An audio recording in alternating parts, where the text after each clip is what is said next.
I hope you enjoy this one. It's going to be a little bit different than our normal Let's Learn Fish series, because let's face it, most of those kind of really only appeal to like a small subgroup of people. So I decided to make a video where we kind of just encompass a whole bunch of different kind of fish, and with some interesting facts that I hope you guys really find cool. I did. I had a ton of fun making this episode, and without further ado, let's get into this one.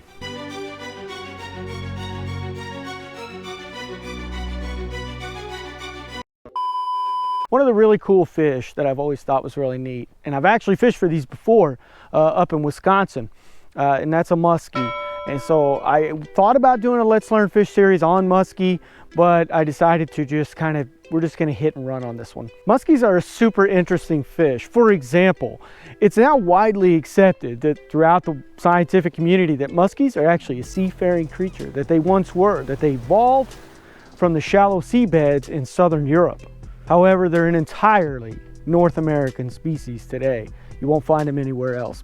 Primarily Canada and northern United States. They actually make their ways down into a few southern states like Tennessee and places like that, in some of those smaller rivers. But yeah, their fossil remains, they've been found all over southern Europe and throughout the Mediterranean.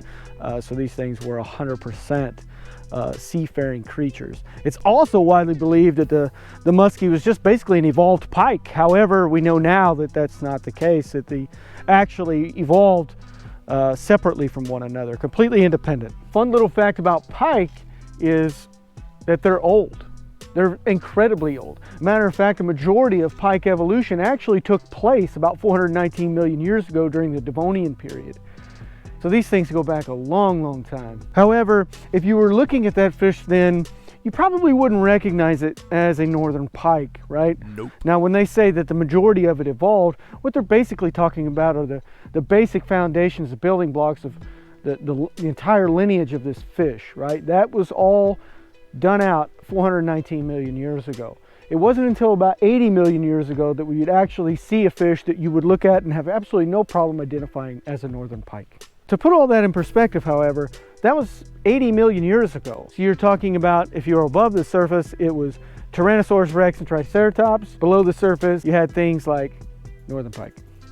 Pretty cool. The evolution of pike and muskie is actually a really extraordinary story. I would highly recommend an article called The Canadian Origins of the Northern Pike by a guy named Dean Taylor. It's a really, really cool read.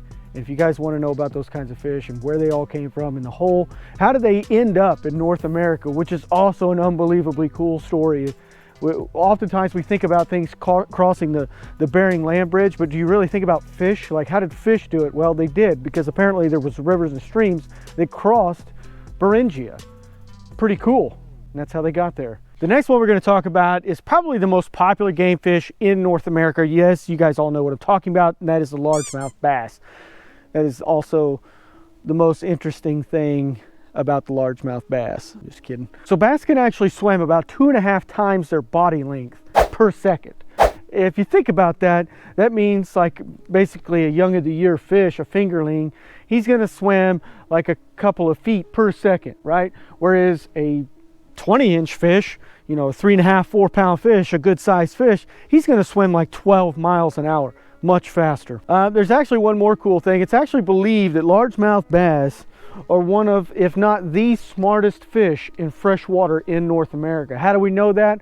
So I don't know if I like the science, I don't know if I like the data, but basically what they did was they looked at fish that were willing to hit a bait shortly after or even ever after being caught on that same bait. And largemouth bass did this the least amount and almost never when it came to a lure. Now I know we've all caught the same fish over and over again. I've done it before. It's very rare, but it does happen. If you do it long enough, you'll catch the same fish, you know, within a couple minutes of each other. But that's usually because they're starving or, you know, it's really overriding. I mean, when you're really hungry, are you willing to do something a little bit more dumb? I think you are. I have been. I mean, that's just part of the gig, right? But yeah, interesting, cool fact about largemouth bass. They're smart, they're kind of fast, and they're smart and they're kind of fast. I mean, they're just popular because they're so easy to catch, really. Like, what's that saying?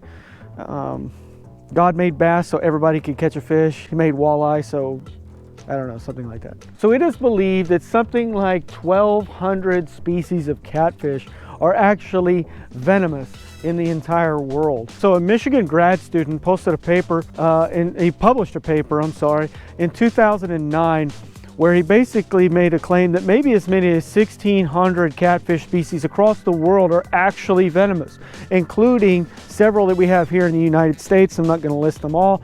The big ones are the channel cats and bullheads. Now, what is a venomous fish? Like, there's a lot of venomous fish. There's really only a few fish, really only a few catfish that are actually considered deadly with their venom. One of them is the gaff-tail catfish. I think it's an oceanic catfish. I didn't bother looking it up. I've heard of it before. I'm not really sure. But anyways, we don't have to worry about that one. But as far as regular catfish, so you got your channel cats and your bullheads. Anybody that's ever handled a catfish knows you get stung by one of these dudes, it sucks. It's tremendously painful. The venom in this, it's a very powerful inflammatory, right? That's why the area swells up, it turns red. It's very off-putting. But the real danger from that, as most of you probably know, and if you're not really familiar with these fish, is going to be the bacterial infection or literally tissue damage from the puncture itself. These things can go right through you. I've heard of people getting stabbed through the Achilles. You got a fish flopping around on the ground. You don't realize it. You step near it and he stabs you right through your Achilles heel. You could imagine how incredibly painful that must have been. I've heard of people getting stabbed through the knee. Also must have been incredibly painful.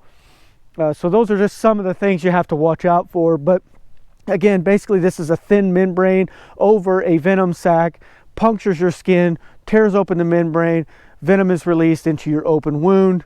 You're about to have a bad day. However, it is pretty much harmless to you. It's just going to cause you a lot of pain. Just a little friendly reminder, I'm here, stay away from me. So this fish right here actually surprised me more than any of them. So I guess this is just indicative of life itself, right? It's always the simple things that you're just like, oh, I can't believe that. But anyway, bluegills. So when I started looking up bluegills, I wasn't really expecting to find anything tremendous, right? Well, I did. I actually found that female bluegills will spawn up to 9 times in 1 year. 9 times, 9. Okay, that's 1, 2, 3, 4, 5, 6, 7, 8, 9, just below 10. That is incredible when you think about it. Bluegills are also found in every state except Alaska. These things are everywhere. They're found all over the place, including, as it turns out, Japan. Let's talk about how they got there. So back in 1960, it was October the 3rd, 1960, Prince Akihito, and I think that's how you spell his name, say his name, whatever, visited Chicago. Upon arriving there, the mayor, who was Richard Daley, received only one request from this gentleman, and that was, I want to go to the Shed Aquarium in Chicago. Daley, being an avid fisherman himself, was more than happy to comply, and the emperor was absolutely enthralled with these tiny little fish, bluegills. So what did Daley do? He pulled out a net and netted himself 18 bluegills, gave them to the emperor. The emperor then subsequently went home. They escaped their enclosure, and now for the last 60 years, Japan has been fighting invasive bluegills, and oh my gosh, wreaking havoc, right? Like if you read what some of these researchers are saying, that they've literally devastated their native fishing populations over there. Little bitty bluegills. However, some very significant scientific research has been done and a lot of breakthroughs have been made by the funding of gene editing, also known as genome engineering, which is when DNA is inserted, deleted, modified, or replaced in the genome of a living organism. Now, what does all this have to do with bluegills in Japan?